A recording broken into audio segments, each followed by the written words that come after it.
Dobar dan. Dobar dan. Mi smo članovi radijske skupine osnovne škole Ludina.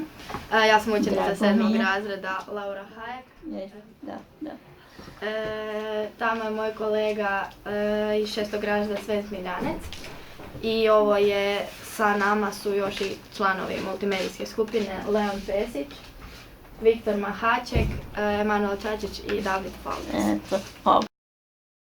Rado bismo s vama porazgovarali o tome i o našoj baštini Moslavačkog kraja i o nasljeđu Ludinskog kraja. Vi potječete iz ovoga kraja i unuka ste našeg poznatog pjesnika Mjestoparića. Možete li nam za početak reći nešto o sebi? Evo, kad sam se rodila, tu je bila kuća isto kak je ova sad nova i tu je bila gdje je deda bil i onda još su jedno napravili i tu sam se ja u tome kući rodila. I onda, eto, bili smo svi familija, ne? Da. I sa dedekom uvijek sam išla, kad su išli na polje, ja sam išla, vozila sam se i mi smo uvijek pjevali. A šume mučiju, naj moja popevka zvoni, po našemu kraju, od kojeg mi ljepše gani. Tu doma sem taki, tu brat mi je saki, pogodit bi mogel ni speć. Poznati su puti, tu si gde je čuti, ljubljenu i dragu mire. Na kolima išli smo z Vinograda, mi smo cijelim putem pjevali. Vozili smo se na kolima i konjima i pjevali. Deda je volio pjevati, ja i tata moj. Ještě nam je i mama pomagala. Koje svoje pretke još posebno pamtite? Svoje pretke, a baku i tecu, evo tu imam na slici, koji su još jedna stara baka. To je napisal pismenost i ispod Garičke planine.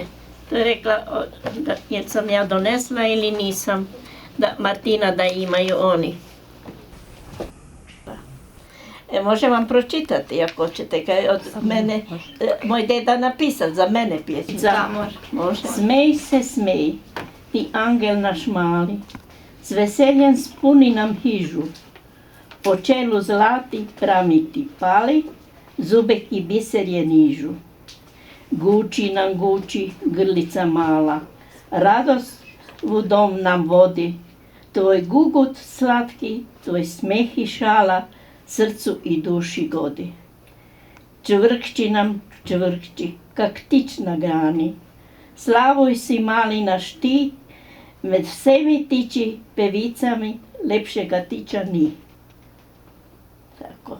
Zagreb, Lipanj, 33. Pismenost. A bile još Joso Udmanić i nažalost mi te knjige nemamo. Posudili ljudi i odesli i nemam, nisu vratili tak. I bila je zbirka takva mala, jedna knjižica. Same pjesme to svašta o tom piše.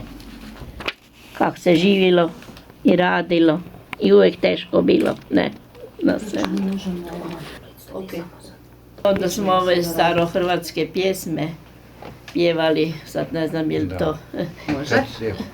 Oj Hrvatska, oj, ništa se ne boj, što će nama biser kruna, kad miline sva si puna. Oj Hrvatska, oj, veselo nam stoj, dok su hrabri tvoji sini u Hrvatskoj domovini. Oj Hrvatska, oj, ništa se ne boj.